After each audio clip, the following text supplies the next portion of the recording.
जीवन पद्धति है, इस जीवन पद्धति के अंतर्गत कई शास्त्रों के कई विषय की पढ़ाई होती है।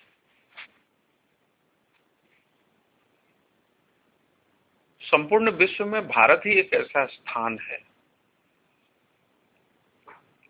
जिस स्थान पर संसार की सभी विधाओं की शिक्षा के तरीके थे, उनका शास्त्र था, उनका नियमन था। हमारे यहाँ खट विद्या की चर्चा हमारे शास्त्रों में है। हमारा शास्त्र इस बात को प्रमाणित करता है और खट दर्शन भी है।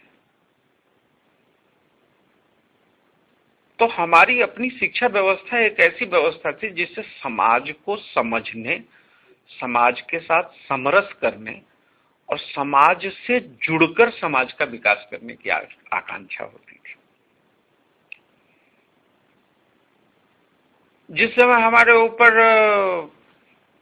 तरह तरह के हमले हुए, दुनिया के लोगों ने हमें जीतने की कोशिश की, फिर उस झगड़े का प्रयास करके हम लोग गुलाम हुए ब्रिटेनी सरकार के अंतर्गत। उन्होंने जो अपने कुशलता के लिए, अपनी प्रशासनिक क्षमता के प्रदर्शन के लिए जिन नियम कानूनों को ब्रिटेन के पार्लियामेंट में चलाया करते थे, उसी को हमारे ऊपर दे दिया।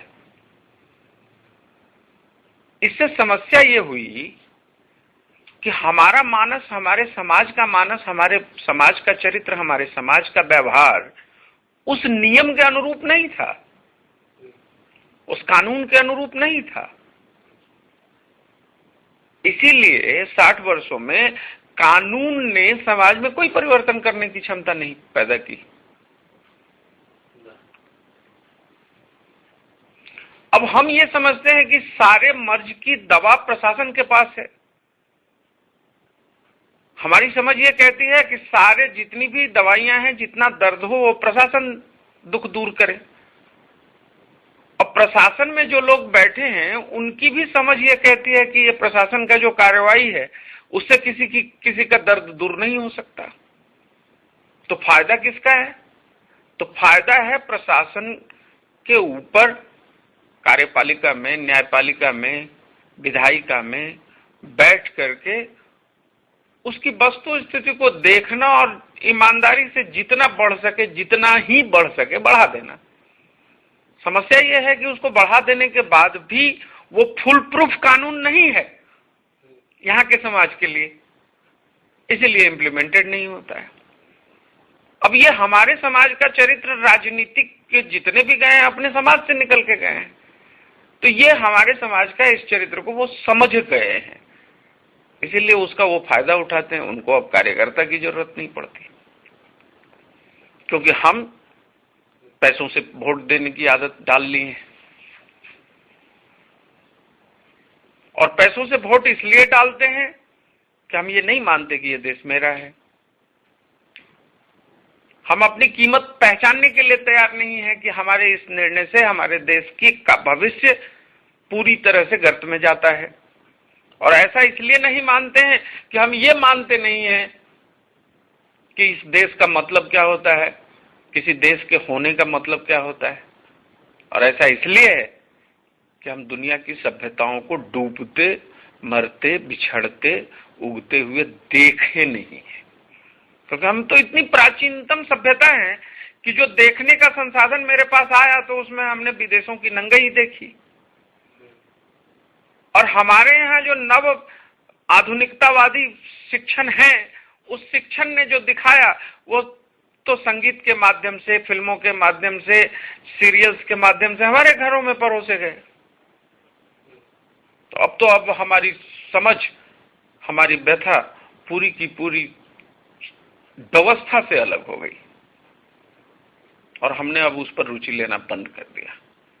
इसीलिए ऐसा होता है कि जिस घर में भोजन को अनाज नहीं होते वहां टीवी निश्चय होना चाहिए। इसीलिए ऐसा होता है कि समझ की कमी हो जाती है तो देश के अंदर बैंकों में ऋण लेने वाले की संख्या बढ़ जाती है। समझ की कमी हो जाती है तो सभी संगठन, सभी संस्थाएं अपने मनमानी पर उतर आते हैं। इसका मतलब है कि समाज के लोगों को यह बात समझना पड़ेगा कि सामाजिक पकड़ ढीली पड़ रही है और समाज का यह ढीलापन किसी राष्ट्र के लिए शुभ संकेत नहीं है।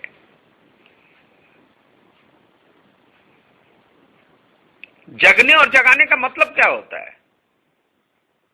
जगने और जगाने का सीधा मतलब यह होता है कि हम अपनी पहचान इस पृथ्वी पर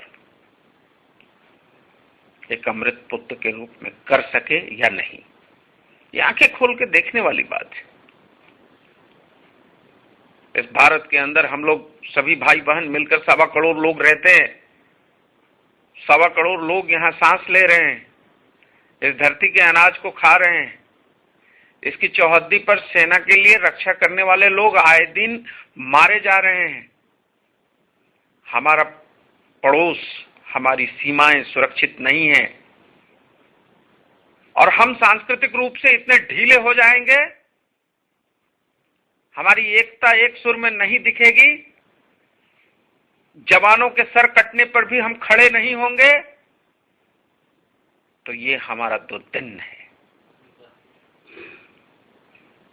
इसीलिए आवश्यकता है कि स्वामी विवेकानंद के सार्ध शती पर, 100वीं जयंती पर, 150वीं जयंती पर इस देश को पुनरुत्थान के लिए खड़ा होना होगा। इस देश को पुनरुत्थान के लिए खड़ा होना होगा। इसे अभी दुनिया के सभी देशों को इस देश की मिट्टी से उपजे हुए शिक्षा को देना होगा। उसे संपूर्ण विश्व को अपना कुटुंब बनाना होगा। विश्व भारत की ओर बहुत ही आशा की नजर से देखता है। इसलिए संभलिए नौजवानों, आइए हम भारत का पुनरुत्थान करें।